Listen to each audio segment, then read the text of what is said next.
coach, I think everybody should compete at least one time. That doesn't mean you're gonna become a competitor or anything like that, but it's just for you to experience that. It's just different.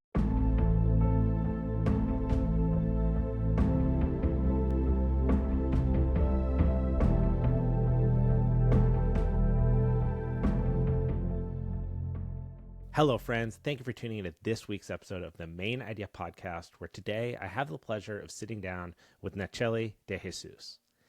If you want to see this podcast grow in 2024 and hear from more amazing guests, please take 30 seconds, just 30 seconds, and leave a 5-star review on Apple or Spotify and subscribe to the YouTube channel.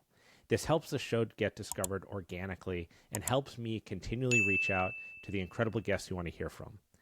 The other way that you can support this show is by sharing it with someone that enjoys jiu-jitsu, strength and conditioning, or human performance.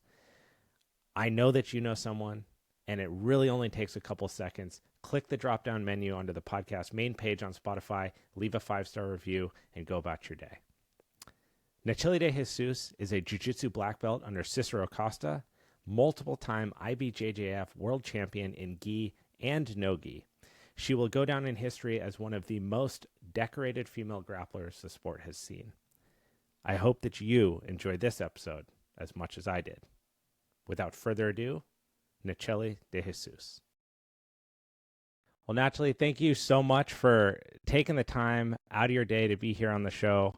I've been doing my best to make an effort of having more female competitors on the show. You guys are so important to the sport of jiu-jitsu, and you've accomplished so much in your life. So I really appreciate you taking the time to be here. Thank you. I'm very happy with the opportunity also to be here, for a little bit of my story with all these women. I feel like the Jiu-Jitsu women community, it's been growing a lot. So I'm very grateful to be part of that. So thank you for inviting me. Of course. So I read in an interview that you did, you had this really cool quote, and I think it captures a lot of what I love so much about jiu-jitsu as a martial art. You said, "Even if I don't have a college degree, I can still teach a doctor. On the mats, we are all the same." Can you expand a little bit on what that means to you and how you've come to that perspective at this point in your career? So yes, it is true, because I feel sometimes in some places that I've been before, like people treat you maybe differently about your belt. If they see like, a higher belt, a black belt, they're gonna be like all respectful and like trying to, being friendly and stuff like that. But sometimes people see a white belt and they doesn't give like the same, respect, or they doesn't try to help. They doesn't have much patience on that. But sometimes you're talking to a lawyer or like, a doctor. So Yeah. I feel that's what I feel like on the end, we all people. So a lot of people, whenever they meet me in tournament and then I start talking to them, they always like, "Oh my God, you're so humble. I never expected you would talk to me." I was like, "What are you talking about?" Like for me, the belt color, it doesn't matter. So, like I said, on the end, we're all people, and that's what I love. I love people. I love to talk. I love to meet new, new friends, new people. Because on the end, like that's all about, like you become like, I think for a lot of girls, I become my inspiration, right? Mm-hmm. And then imagining like this little girl come talk to me, and then I'm gonna treat them like I'm bad because just I don't Right. know who they are.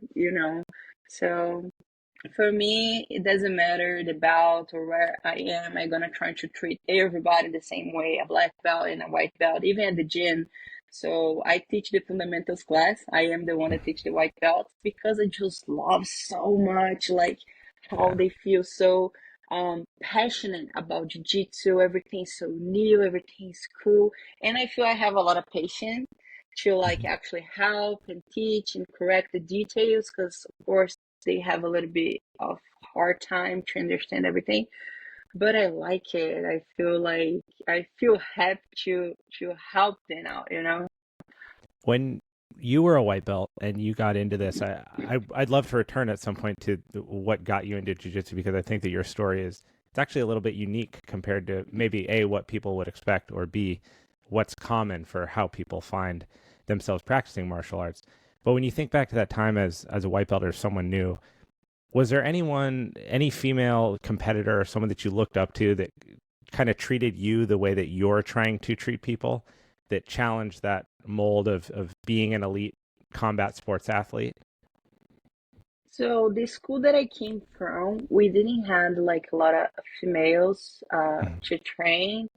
And of course, I looked so much for the ones that was competing as a black belt for, and high level black belt, but I never had the chance actually to talk to them or to meet them. I remember at some point I met Luisa Montero, and then we Mhm. become like a training partner, and we become really good friends. And she was the one that, for all the black belts, it was the one that I was looking for the most, Mhm. because she was the one that helped me the most, talking like in a female part, right? So she was my first, I think, jiu-jitsu girl inspiration, because all the other ones back in the days, I never had the chance to actually stop and talk to them. I remember that I bought out like a Leticia Ribeiro gi back in the So days. I was like, cool. oh, that's so cool. And I remember I also I asked as a birthday gift for the Kira, right? Kira Mhm. Grace. Yeah. She also had a gi, and I was like, I want a kid gi, because for me, they was like the girls that was competing, and it was make us as young, because I started with 13, motivate, to keep doing, keep going. So I remember those girls a lot, and even Gabby Garcia, that later on when I Yeah. had the chance to compete against her, right? So I remember I was like, oh, this girl, she's insane, she's good, Yeah. you know. So That's got to be yeah, such that's a cool. an experience. Like, you look up to someone as you're coming up in any sport or anything. It doesn't even have to be a sport. It Mhm. could be an art form or something, but you have your idols, and then all of a sudden there you are on the mat, and they're about to start the timer, and you're standing across from someone that you've looked up to. I actually just watched, uh, I believe, your second match with her in preparation for this, and it's crazy. Like, I can only imagine what that must feel like to be there. Yet you stay composed and you bring this level of, both of you do, this level of tenacity and intensity and effort.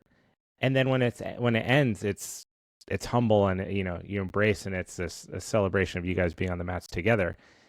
What is that experience like for you when you're standing across from someone like that, and you can recognize what you've done for the sport for female grapplers, what she's done for the sport for female grapplers, and here you guys are ready to go head to head in front of a bunch of people. Yeah. So it's an incredible experience, because now, like in our days now, I feel like a old generation already, like compared with the A girls that's legend. the new girls that's coming Yeah. in. But like whenever I got my black belt, I remember that I was a new generation back in the days. And I was Mhm. competing against like Gabi, what I said before. I watched her whenever I was a kid. So for me, which it was a such nice experience, like, I had this hungry for more, and not in that way like I want to beat her, and Yeah. in a bad way, but like in a way that I was like, I never expect in my whole life to be here today, competing against this legend of our sport, Right. because she did so much for our community that I was feeling grateful for the opportunity to be there. So Yeah. competing against Gabi, it was a unique experience for me. It was something that I'm gonna carry for my whole life. Not only her, but also Bia Mesquita, because I Hmm. watched her so many times, especially competing against Luisa that used to train with me. And for me, it was a reality so far away. And we did the open class final in 2019. It was also a unique experience. So she's one of the girls that also I got inspired a lot by, for everything that she's accomplished.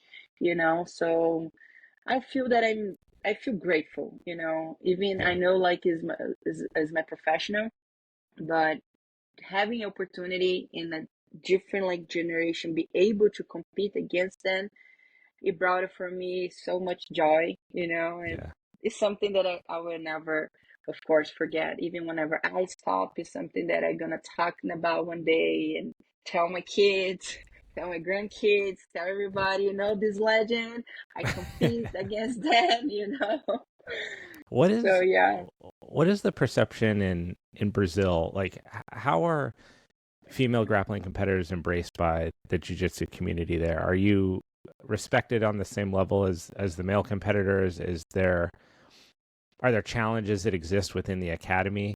Like, what is that whole kind of environment and relationship with being a female who's started when it wasn't as common, right? Like you were just saying, I mean, you were competing from 13 on, and you're surrounded by these idols, but there weren't that many of you relative to how many prominent female grapplers there Mhm. are now that are in one championship and that are in the UFC, IBJJF, ADCC. Like there's such a showing of really talented females across the world.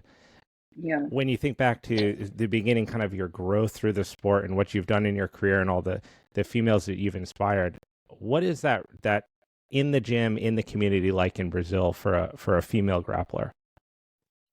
So, whenever I started jiu-jitsu, we didn't have a lot of girls, you know, even to train. I didn't have a lot of female girls, you know, Mm. to actually be able to train. So it was hard, even for me to get into jiu-jitsu because of my mom. It was a little challenge already. She didn't want me to Right. start in jiu-jitsu. She didn't want me to train because years ago, I think jiu-jitsu used to be seen in a bad way, you know, Mm. like kind of street fight. That's what Yep. my mom used to say. What is a street fight? I want my girl, you know, my daughter doing You're like, I'm something going to like that. protect you, mom.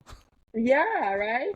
And then I started judo actually first, and then whenever I had the chance to do a jiu-jitsu class, I loved so much either my mom because everybody was so respectful, you know. They treat me really well, and then we saw the jiu-jitsu actually martial art, you know, which is Yeah. about the respect, the discipline and all of that.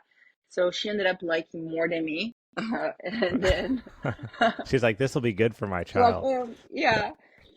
But then, yeah, so I grew up without a lot of women's to train. I think depends a lot of the academy because I heard a lot of girls before in Brazil, right, saying they was treating bad because it was women or they was the only woman to train or you know all the stuff's happened to them unfortunately. But I think I was so blessed that every place that I was, people treat me very well. I was always very welcome. Mhm. All the academies that I had to the opportunity to train before, they didn't see me like as a girl. They always say like, "No, not you, or brother," you Yeah. know, like You're like a teammate. yes. Yeah. They treat me really good, really good. All the boys that I used to train, they used to help me a lot, correct me, and the most nice thing I think you felt the love, you know, people that actually believe in you and like, you're gonna be the best, you can do it. They inspire me. So even we didn't have a lot of girls, I think because of that, I was treating differently, you know, like we don't have a lot Right. of girls, so let's invest on the ones that we have, you know, and the ones that likes, because unfortunately, with what I see uh, before and even our days a lot of a lot of girls they doesn't take serious the train, you know. Mm. That's what I think make people sad sometimes, like you're here to train, you're here to learn, you're not here to talk or you know just Right. taking selfies to post that you train. It's not about that, you know. And I think Oh wait, that because doesn't count. all right, Yeah. so I think because it never was this way, I never had problems before, you know. So, but yes, of course, exists like the other side of, you know, girls that I Mm. heard before that was treating bad because it was women or they because they trying to enjoy the competition train, you know, and all the stuff. But one thing also that today is different, you know, I'm more mature and also like I'm not only athlete, but I'm also a coach. Right. But one thing that I always put on my mind, I'm gonna always train with the ones that is good for me. You know, I was Mm-hmm. like purple belt, I was trained with white belts because Yeah. it was good for me.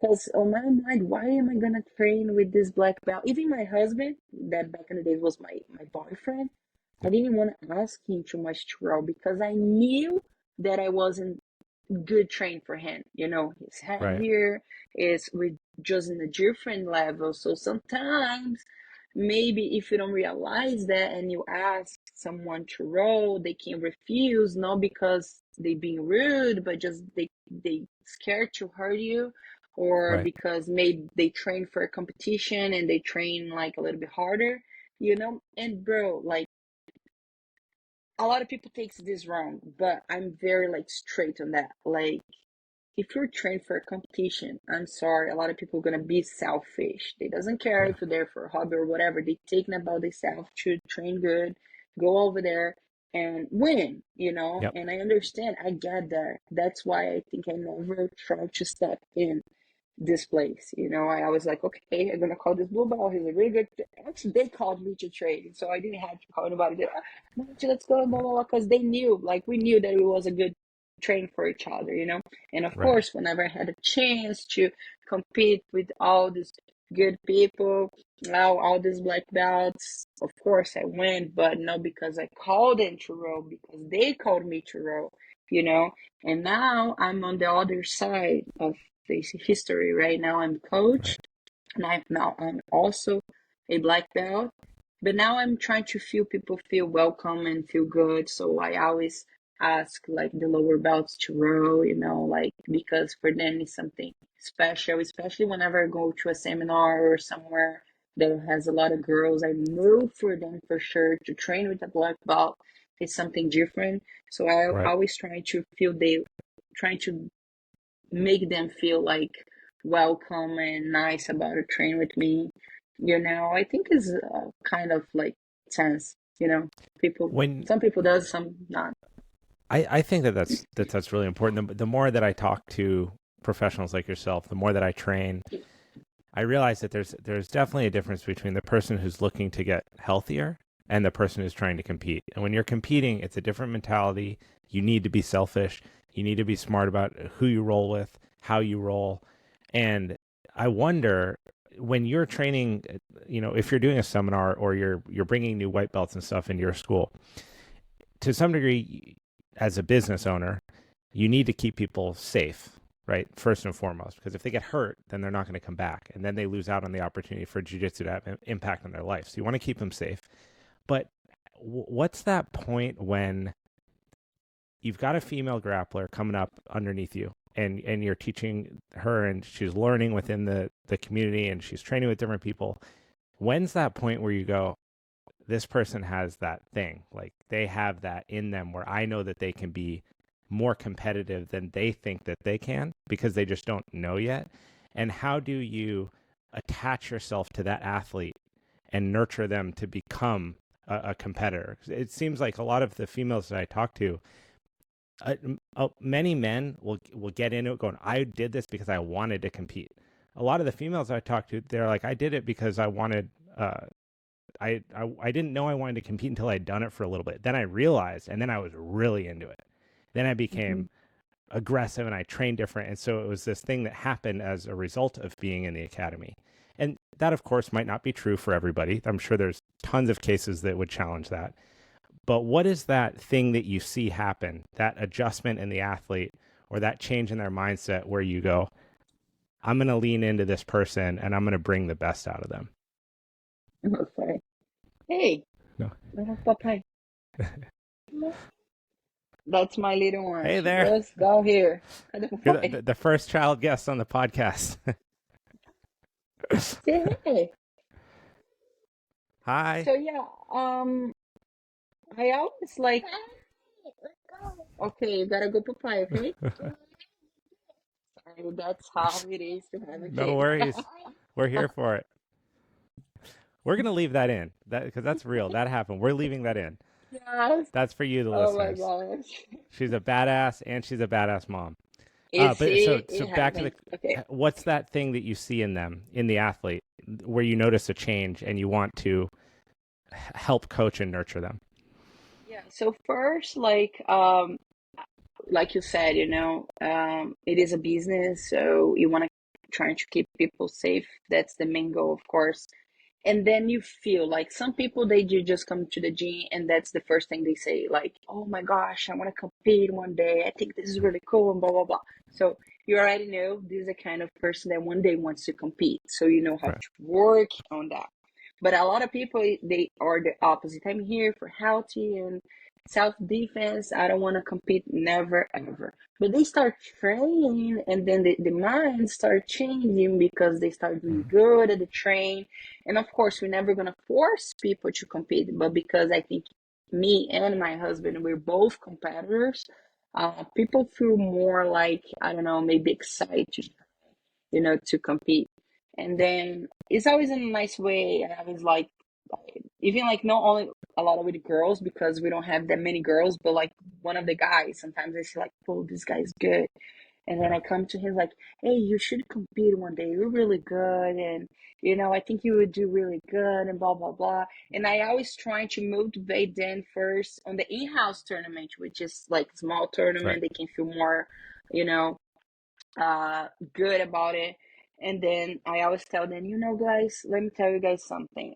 Of course, this is something personal, but my advice, not because I'm a competitor, but as a coach, I think everybody should compete at least one time. That doesn't mean you're gonna become a competitor or Mm-hmm. anything like that, but it's just for you to experience that. It's just different. Your training So is true. something, but whenever you compete, it brings a lot of emotions that Mm-hmm. sometimes you didn't know that you had everything.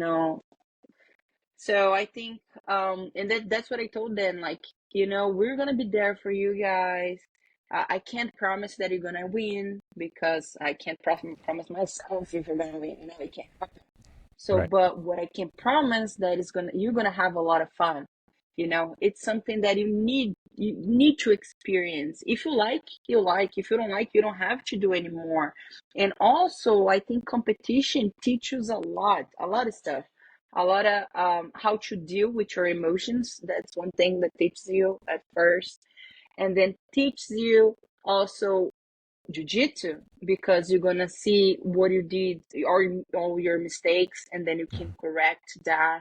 You're also gonna see whatever you did good and then you can see like, oh, actually I never thought in my, I don't know, my X guard it was that good, but I could play well. So you can invest more time working the Yeah. positions that you do good. So that's how I always like tell them, like, or the ones that likes to compete already, I just tell them like, we're gonna have this competition coming up, you should compete, or who's competing, and then Yeah. of course we can focus and try to help them a little bit more because they have competitions coming up. But the girls that we have at our team, they doing really good. They Yeah. killing. It's something that is like it's fun to watch because they actually like it. They enjoy. And like I said, it's not full-time competitors. Some are they students, they're in the college. Some has like, a side job. Some is like me, they're a mom, and then they also have a side job and they still Right. there competing. I think they motivate me more than I motivate them. Yeah. It's fun. I always think it's like it's so incredible when you see it. I mean, this happens in the UFC all the time, probably on a bigger spectacle, but you see a female win and then they're standing there with their baby and they're getting the belt wrapped around their waist and you're like, damn, this is a full-time parent, full-time mom. It's so, 200% invested in their child's life and they're finding the time to train and they just went and they beat the second best person in the world and now they're a title holder. And it's emotional when you see that happen. It's a really profound moment because you know how much goes into just being a parent by itself, not even Hmm. taking into account all the training and everything else that you have to do. How did motherhood change the way that you saw yourself and how you saw jujitsu? So I think at first it helped me, I don't know, I think deal with my emotions, right? Because I think I always was a little selfish. Not in How a so? way like not in a way like in a bad way, with people, but I always was looking for so much for myself. Like, I need to train, I need to do that. So I always put me as first, But Mhm. now becoming a mom is not about me anymore. So it's about her because she's still little, she doesn't understand. And after having Laura, I never stopped training. So after, I don't know, 6 weeks, I was on the mats already, Mhm. So, but I had to know how to divide my time and myself, right? So sometimes I was in the between around, and she started crying, then I had to stop to take care of her, you know. And even whenever I taught it in compete before, so I was like, okay, how am I gonna compete? And I have this kid, and I won't be able to do it because it's just too much work. So I think it helped me believe more in myself and brings you like a power that we never imagined that you had, because whenever you look to your kid and then you thinking about I pass everything what I pass with this kid, what is this competition? It's nothing compared Yeah. to that. Or Yeah, like what's it, harder, childbirth or ADCC oh trials? yeah. And then even before, like sometimes I used to say like I'm tired, I Right. train so much. But like now I feel what's actually being tired. Like whenever someone Yeah. say like I'm tired and a kid that does nothing, I was like, come on guys, you don't know what you're talking about. So with that, how did you adjust your training? Because you didn't stop. You had your daughter is how old? She's two. She just turned Okay, two. so you didn't stop competing when you had her, right? You were back on the mats and then you were still active. Yes, so was something personal to me. Mhm. I think I always wanted to be like a young mom, don't know that I'm young anymore. But I always thought it was like if I have a kid, a little bit younger, I can still get back on the mats, I can still do Yeah. my thing, I still can, do everything, which is you can, but it's a different reality and Mhm. it is it is not easy. But it's possible. And that's what I think I put in my mind. I wanted to prove to myself and prove to others that I could do it. So it was hard in the beginning because, like I said, I couldn't train the same way that it was trained. I lost some time, some competition time. So you always have this doubt on yourself. Am I gonna do good? Am I gonna, performance well and blah blah blah? But whenever I look to her, I was like, oh, it doesn't matter the results. So Yeah. I know at the end of the day, I still gonna be the most special person for my child and for my friends and my family and everybody that likes my job and support me. I'm still gonna be that girl. I think Right. like sometimes we think about too much of the results to sometimes impress people. It's not even for yourself. It's not you're not doing because you want. Sometimes you want to do it to prove it to somebody else. And I Right. think that sometimes is a mistake. So I think I did for me because I want to prove to me that I was capable to do it. And that's why I did. But whenever it's in the other way, and then you start bringing this pressure on top of you, Mhm. and then is whenever it's not, I think, healthy anymore. It's not fun anymore. Is your daughter curious about jujitsu at all? I know two is pretty young, but is there a like does she start to play around with the positions? Is she like, oh, like I want a gi, or she likes the outfits or stuff like that? Is that something that she's starting to bring into her world? Yeah, of course, because she never had a different option. So since Like she's both her born, she was in parents. the mat. Yeah. Yes. So she's being raised in the mat. So she already know like a lot of the people, a lot of the coaches there. She knows a little bit of the technique. She already have her gi and she asked for it. She's like, "Mommy, where's my fascia? Where's my belt?" Right? She said, "Where's my belt? Where's my belt? I want to put my belt on it." And so she wants to wear the gi. She wants to have her belt tied. And we started bringing her more for the little kids class for her to get more used to. So she started doing the warm up already. She stayed like, I don't know, 15 minutes of the class and then she pulled out because it's Yeah. just too much and she's just too little. But she loves, you can see, and everybody around sees that she likes it. She likes to be in the match. She likes to wrestle the other kids. She likes that environment, which is something that makes me happy because I know whenever she gets a little bit older and start understand a little bit more, she's gonna be able to actually practice, and follow us if that is something that one day she wanted. When I can imagine that listening to this episode, there's some new mothers, some expecting mothers, and some women who don't have children, but maybe they're thinking about it in the future and they're all practicing jujitsu. What can you give as advice for navigating that transition? Because I feel like when there's big life events, whether that's the birth of a child, the loss of a loved one, changing a state, different job, all these big things happen and they have the potential to disrupt a lot of things in your life. But one of those first things to go for many people is their extracurricular training, right? So their hobbies. And it's a bummer because when you see people navigate it well and they stay doing it, it's incredible, right? You have a child, you change a job, you move a city, but you keep jujitsu, you keep this thing that's good for your health, good for your mental, good for your community. So as someone who's not only competed at the highest level that you can in the sport, but someone who also is an advocate for jujitsu, has dedicated their life to jujitsu, and is a mother, how can women navigate that, or men too? If you just had your child, but how do you go through that transition of wanting to maintain your training, having a child, and then continuing that on the other side of it?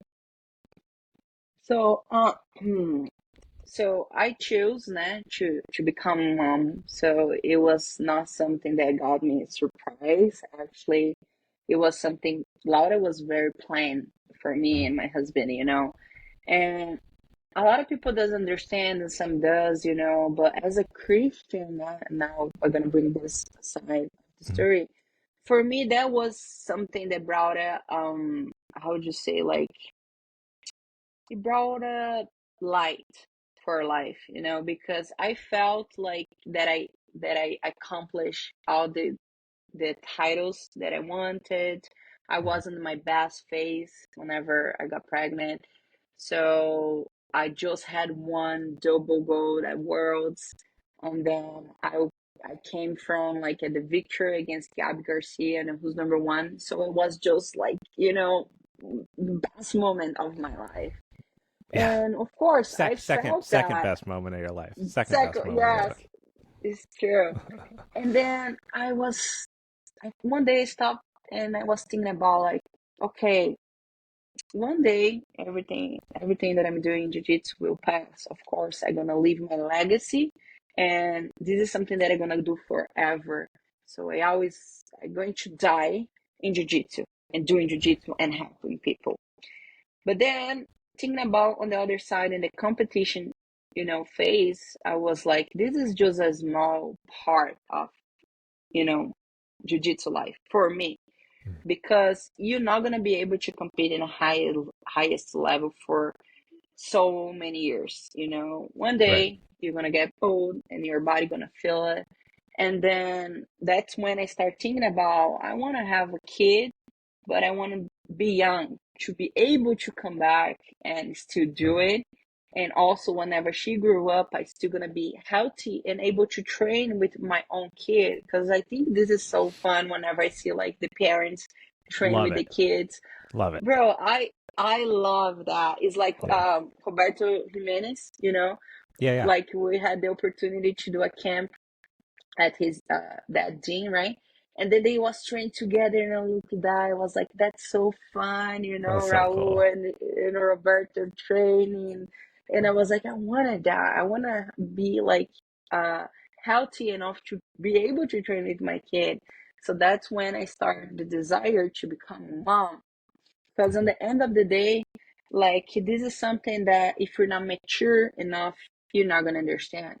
But then on the end of the day, the most important thing that you have in your life, it is your family. You know, it's Mm, not your work title. It's not like, I don't know, your trophies is not nothing like that. You know, right. because this is you enjoying the momentum, you know, where people were just clapping the hand for the momentum. But a lot of the people that I know, I'm telling this not from my mind, but people that I have been talking to, people that is my friend, people that share that with me, whenever they come back home, they feel empty, you Yeah. know, because what are I gonna do? I accomplished whatever I wanted. I have the title, I have the world title, but a lot of people, what? A lot of athletes, after become a world champion, they get in the pressure, you Yeah. know? No, this is a This is thing. something This that is a like thing. people doesn't think about Yeah. because you sacrifice so much yourself doing that every single day. And after you accomplish that, what else? That's it. So, you Yeah. know, you need it, and I feel like people like they doesn't have, I don't know, goals, you know, like plans. Like after that, that's how I'm going to proceed. That's what I'm gonna do. That's what I want to do it. I feel they focus so much on that momentum, and then after pass, it's kind everything pass. You know, I don't have nothing anymore. Yeah. So, It's the pursuit of anything, whether it's a world title, uh, getting in a certain kind of relationship, right? Finding the partner you've always wanted. It when you focus on the moment, like the thing happening, that moment will happen and it will pass, and then you're left with everything else. And mhm, relationships are a good example because no matter how much you love the person, after you meet them and you're together, it takes work. You have to work at the fact that you love each other, and so your purpose becomes much bigger than just finding someone to be in a relationship with, right? It's this underlying river that flows that you have to lean into. And with athletes, it's hard because if your goal is to get to the Olympics, for example, it happens every 4 years. You go, let's say you win a gold medal. It's a fraction of a second over a 4 year period. And then nobody cares because the Olympics are over. mhm, And unless you happen to be some, the biggest athlete in the world and you get contracts and endorsements and things like that, there's not much of an after effect. It's this thing that happened and it's done and all the hard work's behind you. And that's why they suffer depression. There's a really good documentary about this that Michael Phelps did that's about Olympians and why they struggle with the mental health side of it. But it's so important to have a bigger why behind what you're doing. mhm, Like even the way that you talk about coaching and giving back to the community of jiu-jitsu, you can do that the rest of your life, right? You can do that every yeah, single day and it can be impactful and meaningful and genuine. And the people that you get to interact with will be so grateful for your time. And there's no time limit on that. But like you said, with competition, you can only be competitive up until a certain point, and that's true for all sports. It's hard to swallow that pill. it's true. And so come back like to your question because I talk a lot. Hey, And that's what then, it's for. We're on a show where you can do that. That's why I brought you on. I'm glad that you're well, saying stuff. No, I'm kidding. thank you. Yeah. But like just to like make all these women understand uh, why or how I become a mother, you know, that was something that I chose to. Mm-hmm. And of course, it's not everybody that chooses to be a parent. Sometimes happen, you know, sometimes you choose to. But I feel like after having a kid, like I told you before, it's not about you anymore. You know, it's Mm-hmm. all about that little kid. Until like they grew up and you know start walking with their own legs, it's gonna be like you and your partner is gonna be the most important people for that little one. You know, so you need give attention. You need to be there. Time is important. And this is something that I started figuring out. You know, I was like, I did jujitsu my whole life. I still gonna do jujitsu for my whole life. But this little one, she's not gonna be a baby for her whole life. You know, I need to take care of her. I need to like enjoy this time. It is hard, but I need to enjoy and thinking about it's not gonna last forever So that's how I think I started managing better my time, myself, because it was at first was just too much stuff. Then I thought I can't handle because me and my husband we're both like immigrants, we're both Brazilians, and here in America we don't have our parents, we don't have our family, we don't have anybody to help. It's just us, and then we have the school, we have to train, we have to compete, and Yeah. sometimes you feel that you have to, but you don't Yeah. have to. So Yeah. that's what thing that I start thinking about. Like, I don't have to. I'm doing because I want to. And after having her, I wanted her to watch me competing. And one day I'm gonna tell her, like, even after you're born, it was the reason why I compete. You Yeah. know, it was not because of that title. It was because I want to prove for myself and for you to be like, for you to be proud of your mother. One day Mhm. you're going to look like, wow, my mom, she's the best. She's my hero. So for all those moms, I understand it is hard, not for the moms only, for the dads too. Because we talk a lot about the mothers, but for the dads, also is a hard job Yeah. because you had to deal with your wife, that she has a lot of emotions, right? You have to deal with your job, which is your boss that is there all the time. And then you got to try to manage yourself to go out there and train, to relax, to have fun. And sometimes you have a good day and the match, sometimes it's not going to be a good day because everybody has good and bad days, right? Whenever you're talking about train, sometimes you're like, oh, today everybody's matching, and then you Yep. come back and so. And some days like, yeah, I should meet that guy that I was waiting for so long. So I think Yeah. we should also like recognize the dads, because he does so much for all of us. The man, he works, he provides, he takes care of the wife sometimes whenever we're down. Like that's how I feel like my husband. Sometimes I'm so rough on him because like I'm already tired because kid, because everything else, but he still has patience. Like he still have the Holy Spirit Yep. to be there and say like, okay, it's okay if you want to rest today, cover class, or what do you want to eat? You want to go out and eat something, or okay, let me stay with the babe. You can take a little nap, you know. So It's thanks to important the to have the that fathers too, teamwork.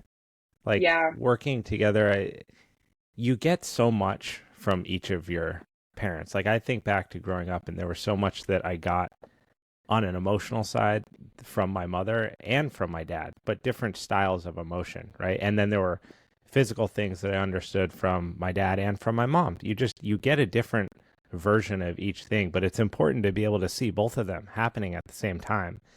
And you watch them. I mean, not always, my parents didn't do the best at this, but conflict resolution, you see them uh, get frustrated with each other, but then work through it. And so you see like, oh, there's a way to like overcome that. And so when you're seeing that as a child, you're absorbing so much of it, even if you're not saying anything. So having that relationship, your parents with each other, is so important. Your child's very lucky because they're going to be able to look up to two incredible uh, practitioners and people that have really given their life to something fully, which is cool because I think that in a day where everyone's looking for a quick fix, right? People want to be famous tomorrow. They want abs in 5 minutes. They want their body to change overnight. It's all this quick, quick, quick. To see people that have dedicated a lifetime to something is actually really admirable. I think it's a beautiful quality that we should, I mean, hopefully we all aspire to dedicate more of ourselves to things because that idea, it's one of the reasons I love jujitsu so much is like, even you can have your opinions about the belt system, right? And how important that is or isn't, or whether it really represents the quality of an athlete or not. But the fact that to get to a black belt takes time, just that alone, you can't get it next year. You can't get it in 6 months. You have to go over and over and over. I think it's beautiful. And seeing two parents that dedicated time to do that is going to be something that no one will be able to take that away from your daughter. it's true. Like I think what you said is really important about like in our days, you know, this generation. wants everything for yesterday, you know. Yeah. It's- but it's not like that. It doesn't work like that. Even like in a tournament, how am I gonna win a world title? Because this, I think, is the dream of any athlete in Hmm. jiu-jitsu. You know, they want to become a world champion. That's the goal of anybody that wants to, live for jiu-jitsu. I want to become a world champ. That's it. It doesn't matter the belt. You can ask a blue belt athlete, what is your dream in jiu-jitsu? Being world champion, Right. you know?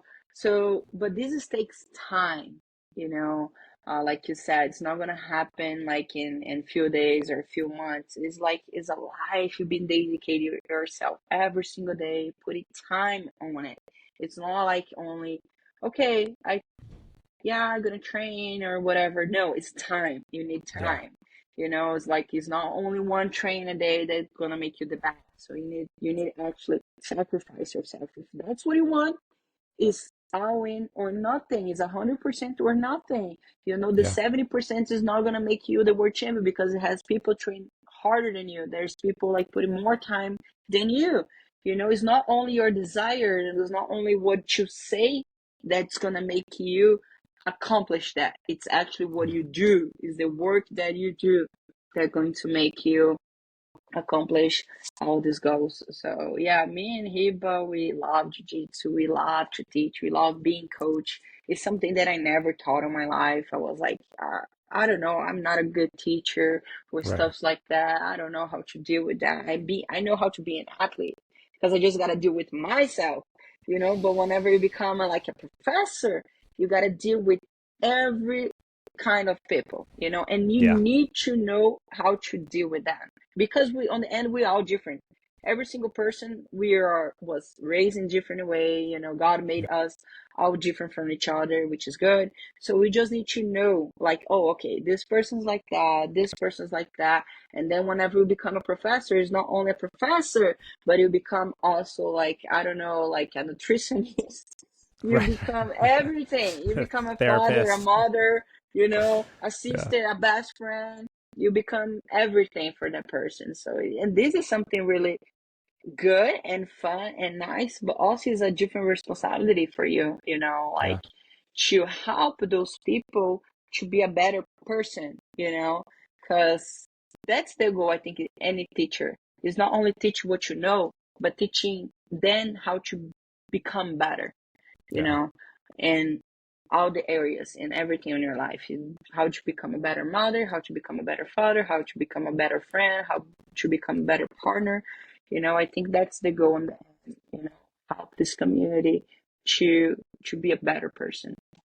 How do you feel about the role of social media and self promotion, self aggrandizement in the growth of the sport, which is kind of undeniable, right? Social media allows things to spread quickly. You can share ideas, you can share techniques, you can create so much buzz about something. But on the contrary, it can impact people in negative ways, right? You can self promote yourself to the point where you lose sight of who you are. You can pursue individual pursuits at the cost of other people at your academy, whatever it may be. And right now, we're in this time where for the sport to grow and for you to have opportunity as a competitor, they almost have to lean into this social side of it and promote themselves and get more opportunities so that they can have a bigger name and then bigger name, bigger money, bigger prizes, more promotions, whatever. How do you feel like jiu-jitsu can maintain integrity or like keep growing in a way that you feel like it should while social media continues to be this present aspect of it? So I think social media it's really important and it is really good, especially nowadays everything, is so fast and people are creating stuff like that, like a life, but also can be dangerous. So Mhm. that's people can use social media for good or for evil, like, and I think the problem is whenever you don't know who you are. If you know who you are, it's good because you can use for a good way. We need to promote ourselves, especially for you to be called to do a super fight or something.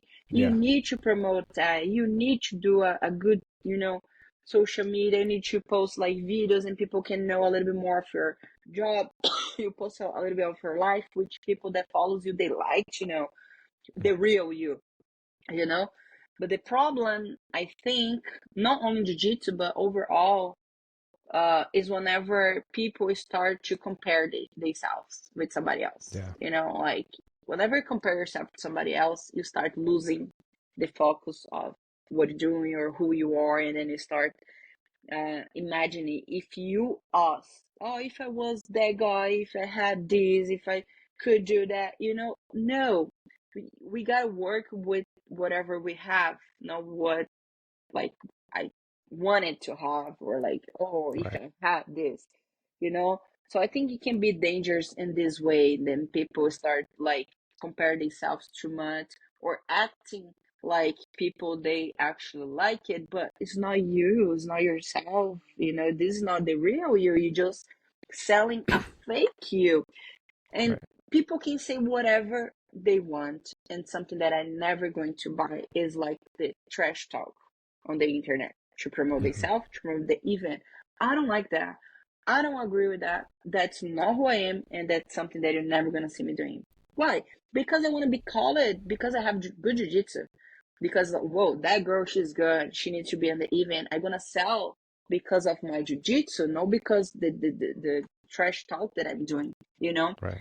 And I think this is super disrespectful too for our sport, you know, for the youngest, that is the new generation that's coming every, you know, few Right. years.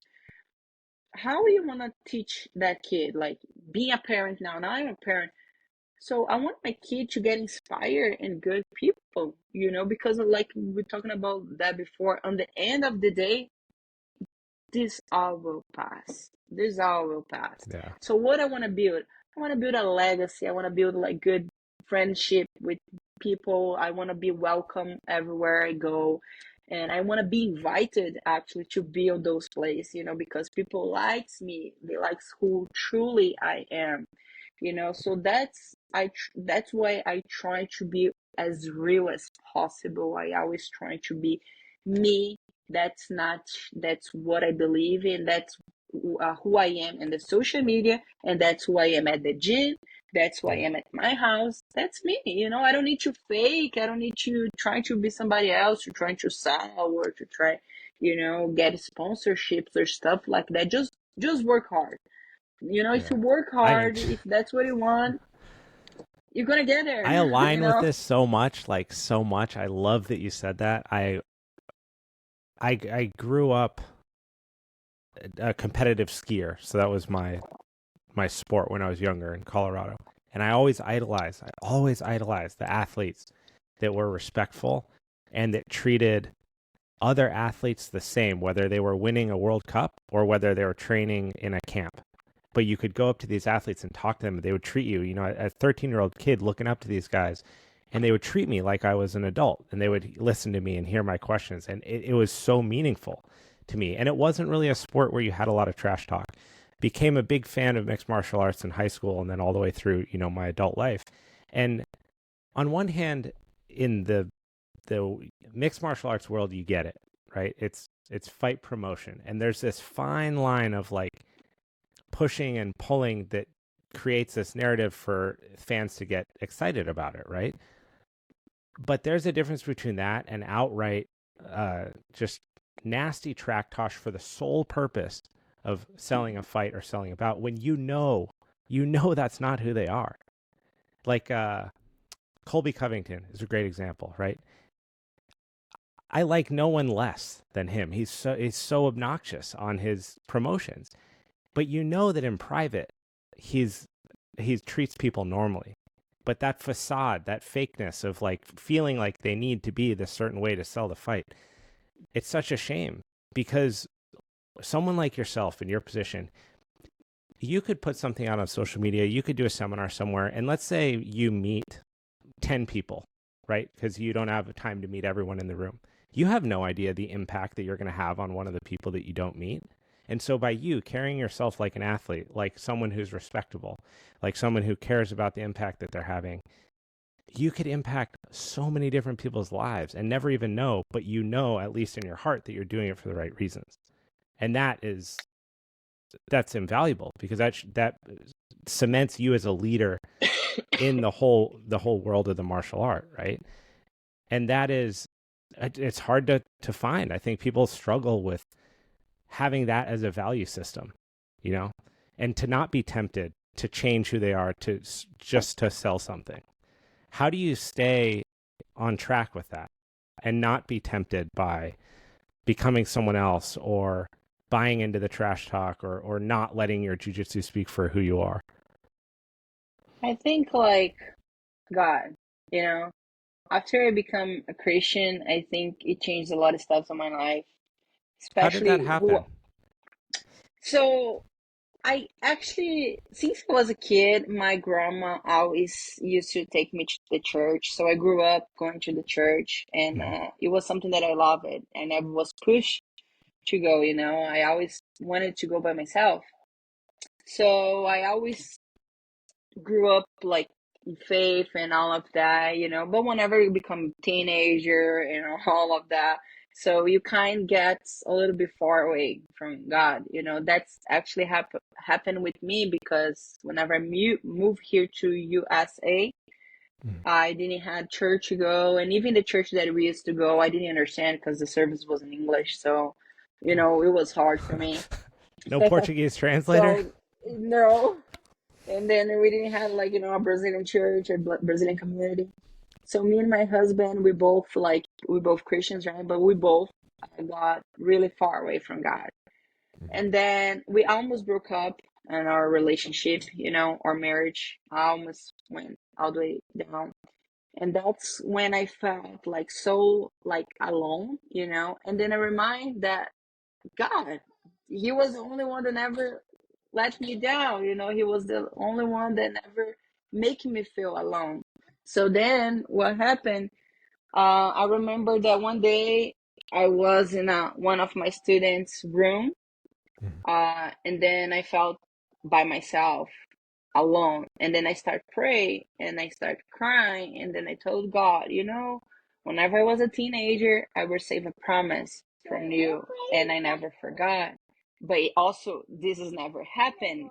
So if you have something on my life, show me and do it, because I don't know. I feel lost. I don't know what to do. I don't know where to go. And I was it was 2018, so I was a black belt already. I won my first sport title and all of that, but none of that makes sense for me. I was lost, you know. So, and that's when everything changed. That's when me and Hiba, we got back together, we got baptized together, and we started living the best life possible. And I think since that day, and of course, looking more for God, today I have Bible study that me and Hiba were the one that, you know, do it at the gym. So now I study more. Now is a different, you know, path. Like So you're when more I start, dedicated to it. like I said, becoming a Christian helped me to understand who I am, you know, who I'm. Sometimes we try to be the ones that people tell us, like, oh, you are this or you are that, but no, you are who God says you are. And then I understood that. So whenever we're talking about like how we don't feel temptation, you know, to, I don't know, use the trash talk or whatever, I just, it's not me. I never was this way. I know who I am. I know I don't need that to promote a good fight. Not that I don't feel confident. I'm gonna be confident on my interviews. Like, I'm here to win. I prepare Yep. myself. I'm feeling good. I want to do a good fight. But I don't, I never gonna attack someone to promote, you know, like Right. saying bad stuff. So I think that is a big thing for me.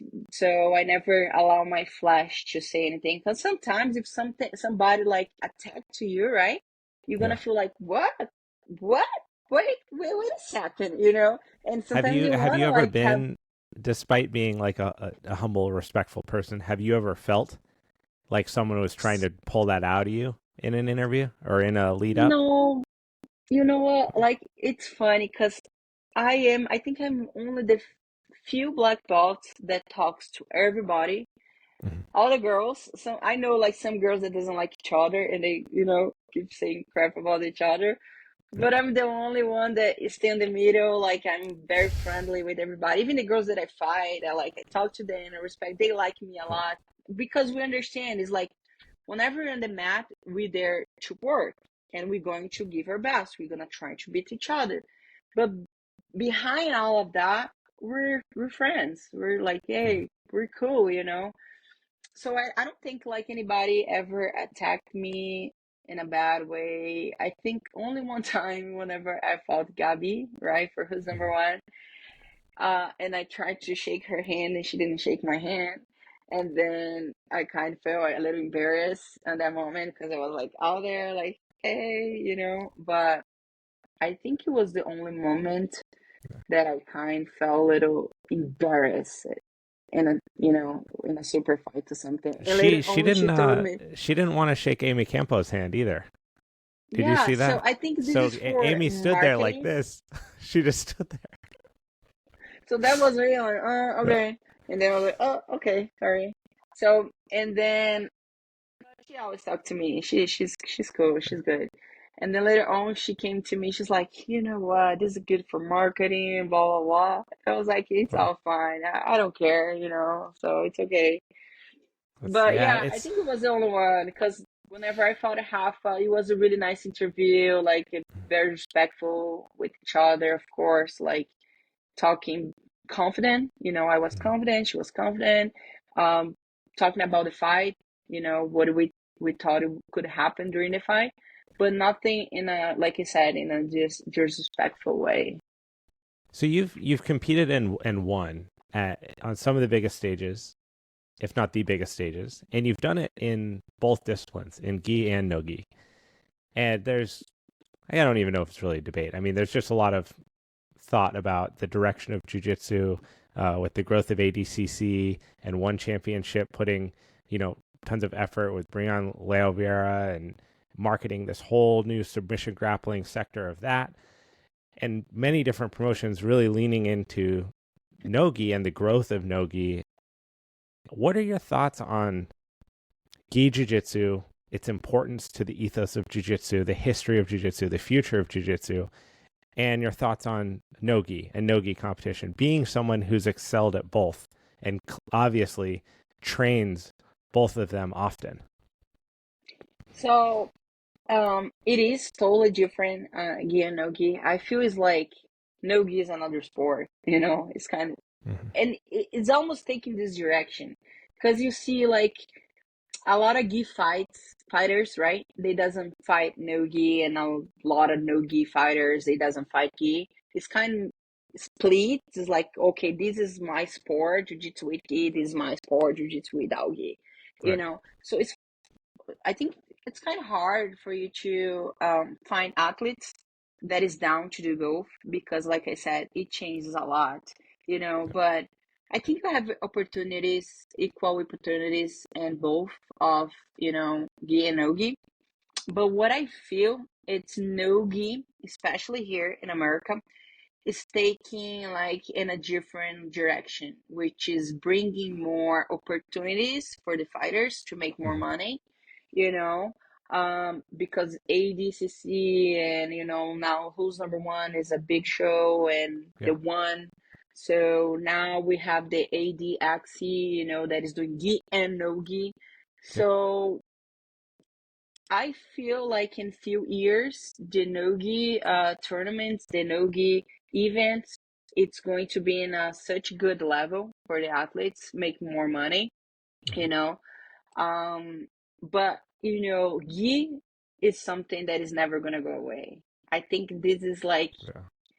for any athlete that does both Gi and Nogi, I think the goal is still gonna be worlds, IBJJF worlds. I think this is something that it's gonna be forever. And so, yeah, How I do you don't think know. they? How do you think they? That's interesting. How do you think they keep that an important thing? Because it really is. I mean, IBJJF Worlds is the biggest showcase of competence in the gi, right? You are the best gi player in that weight class at that belt on the world stage that there is, period. And if you look to the history of people like yourself winning it, Nicholas Marigali, the list goes on and on forever, right? These are some of the most competent, most technical, skilled practitioners who are also winning against the other most technical, most skilled person, right? So it's usually a good matchup too of high skilled people. It's confusing for people that don't understand jiu-jitsu, and I think that's one place where no-gi jiu-jitsu is a little more like viewer friendly. You can have never trained before, but watch a Who's Number One match and kind of be like, oh, I get what's like. I've wrestled with my friends before. I kind of get what's going on, and I think it can draw people in. So how do you think IBJJF can continue to bring people into the fold to excite them about jiu-jitsu, about gi jiu-jitsu that maybe otherwise aren't participating? Yeah, I think NoGi seems more exciting, because it's more resto, it's Mm-hmm. more like you don't have much like control. So for you to stall a fight, it's gonna be way harder because no grip is very slippery. So Yep. it's fun. People go out there and go to the scramble. So it's a lot of scramble all the time. So for whoever is watching, it's kind of interesting. It is fun. Um, and the gi for whoever never trained, and if they go in a tournament to watch, we have the point system, right? But I think still like maybe the rules, if they change Yeah. some of the rules, could be easier. Could make the fighters, expose more themselves Yeah. to fight more, to go more to scramble. And if you change the point systems, people would understand way more. It's like on the AGP, right? The Abu Yeah. Dhabi Grand Slams and all the Abu Dhabi World Pro and tournaments. So the point system is kind of different, and then it's like the advantage I think is at 1 point. So it makes like the time shorter even for the black belts too. So I Yeah. think it makes the match having more action, and Less also stalling. less stalling, and also like about the points for whoever's watching, it's easier because one advantage is 1 point, and Right. of course we still have the points, but whenever you look to the scoreboard, it will be like, oh, I know who's winning or not, there how many points for each, and I think the rules, it's kind of help a little bit more the athletes to go for it, because I think, um, oh, they have this thing too. I think if it gets draw the mat, they have 1 minute for whoever scored the points Oh yeah. first or something like that. I think this is something that also help to, I don't know, the referee doesn't commit a mistake or people get upset, I think that's good. Takes a little bit of responsibility of whoever's refereeing them. I love both. I love training both. I think they're completely different animals. Right? One's fast and slippery and action packed, and one it really makes me like I feel like I'm solving a math problem in my head at the same time that I'm doing a workout. It's just like it's engaging on a cerebral level. Like it really requires you to think proactively and think multiple steps ahead, which I love. But I love them, and maybe this is like a fairy tale to me, and it's not actually true, but I love the martial arts aspect of it, right? Like the bow in, the respect for your teammates, the belt system. There's something about that structure that is enjoyable. It's a even if like even if you're a brown belt and you get your ass kicked by a white belt, it doesn't matter. There's something about showing up and advancing through a disciplined system. I think for me, there's just something good about that. Like it feels good to make progress. I think that's what it is. It's the measured progress of knowing that you're doing something consistently is like a good thing as a person to wrap your head around because it helps you in other Mhm. areas of your life. Yeah, I think like as a sport, I would say, I mean, I grew up training with gi only. I started training no gi. I was, I think, brown or black belt already. So I love jiu-jitsu with gi. That's my number one. That's my favorite. That's my what I'm passionate about it. I feel like jiu-jitsu with gi is more technical though. Like I feel it's harder, so you need to figure out things like, okay, this guy is like having a cow, around my leg. How am I gonna escape? So this guy has a grip, or how are you gonna break this grip? It makes like you thinking more what you're doing. No gi, as you don't have grips, you do have grips, but it's different. You don't have that much connection. I Right. feel is more like scramble is very like whoever is more athletic, who Mm. has better time or cardio, but you don't see as many technique as you see in the gi. I'm not saying that it's not technical, which it is different, but I feel in the gi you can create more. You can be more creative about like your techniques, about what you're doing, you know. And whenever you train and somebody holds you, you got to figure out how to escape. So which is make harder. I feel gi is harder than no gi. It's just different. It's just Can different. you tell me a little bit about Lasso Guard? Oh yeah, I love Lasso. This is a completely selfish turn in the podcast for me personally, because I love it and try to use it as much as I can, and you are so well versed at the technique and understanding of it. What is it about that position that drew you to it so early on, and then just led a career of being so dominant with it? So I started playing Lasso whenever I was purple belt already. So the first school that I came from, it was a very basic school. So I had a really good close guard. So my close Mhm. guard was really good, arm bars and all of that. But then I had a really bad open guard. So people used to call my open guard street that everybody could pass. So, The and worst. then right. And then Uh, whenever I switch my team, everybody used to play a lot of open guard, and that's how I started learning about open guard. And then I remember one of my friends teaching me how to do a lasso guard, and I was like, I like that. And then I start realizing whenever I was in lasso, I could hold better people down. I yeah. could, try to apply more technique that was more, it was working better. And then I start to figure out my own game.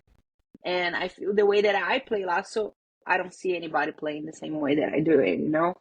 So I started figuring out my own game, and it was working for me because I have a long legs. And then I train mostly of my life. I train with men, which is Yeah. always stronger, heavier than me. So I had to figure out a way to kind of slow them down a little bit, and that's how I find lasso. And since purple belt until now, it's still my favorite open guard. That's the guard that I play the most in tournaments, train, and yeah. What is when you're in Lasso and you're dealing let's say you're training with a male and they outweigh you. So you're dealing with a weight disadvantage and maybe a strength disadvantage, maybe not. And you have a good lasso in. What are you looking for? What are you trying to feel in your opponent when you're getting ready to make a decision to make a sweep to change the position um, in that leg that's in the lasso position? Sorry. You're okay. I know it's emotional to talk about lasso Oh my guard. God. It's okay. I don't know. Got something. Ooh, Uh-oh. We've got her all I choked up. can't. She hates talking about lasso guard. It's like, don't tell my secret. I'm taking notes right now. This is for me. I'm taking all Right? your secrets. Sorry. It's okay. So, whenever I train with someone like stronger than me, Mhm. I really like both sleeves. So whenever I have a lasso, I Yep. always try to work both sleeves better. Depends a lot if they stand up, if they have one knee on the ground, if they have both knee on the ground, and then changes a lot. the way that I'm gonna play my lasso. Mhm. If they stand up, I really like to play lasso and de la riva. Sorry, because Nice. then I can slow them down. I have lasso on one side, I have de la riva, I have the leg on the other side. So it Oh, avoids wow. the person like to run away, Yeah, yeah. or trying to smash you because you have control to go right or left, you know. If they have both knees on the ground, even better for me because as I'm tall, it's easy for me to make them out of balance. So I use lasso, a deep lasso. I really like deep lasso, Hmm. both sleeves. And then I start to scoot my hip to the side as much as I can to make the out of balance to the side of the lasso. And then Yep. it's open a lot of opportunities for me to go omoplata, arm bars, or even like, sweeps. Or Hmm. if I'm just trying to hold them down because they're strong, I can just hold and waiting for opportunity to try to engage a sweep. But that's the little tricks that I like to play the most about lasso. And every time that I feel my lasso is getting loose or they overstrain, I won't keep the grip because and I will end up losing. So I just going to start over, let it go, and reset. This is something that people need to learn about guard. You need to learn when to reset, when to let it go, when to go to the next. Hmm. Every time that you play guard, you cannot be loose without grips. You need to have something collar, sleeve, or pants. That's the three grips that you always can play around, and see which one fits better for your game. Me, I really like both sleeves.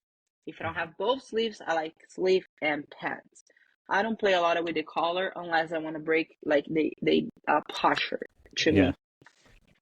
But I feel every time that I have a caller, they have the hands free to work, towards the pass. Well, Nathiely, tonight I will be implementing some of these tactics, and I hope that they work.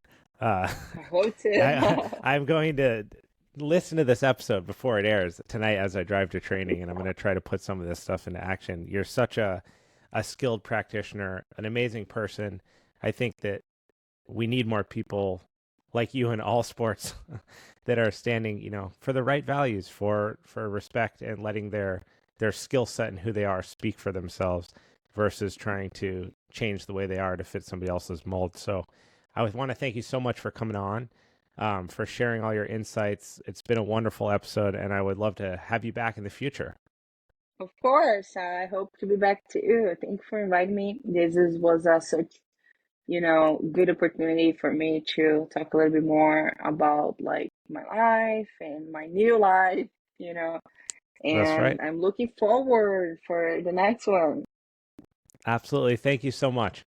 Hey, friends, Abe here. Thank you so much for tuning into this episode and sticking around to the very end. If you want to support it, leave a 5-star review on Spotify or check out www.maynideapodcast.com. Join the mailing list and stay up to date on all things The Mayn Idea, from future guests, sponsorship opportunities, products that I'm using to help me perform at my best, invites to ask me anything, and any upcoming pertinent information to the show. I cannot do this show without you. It is literally why I show up each week and put these episodes together. So thank you from the bottom of my heart from being part of the community. I hope you have a great day.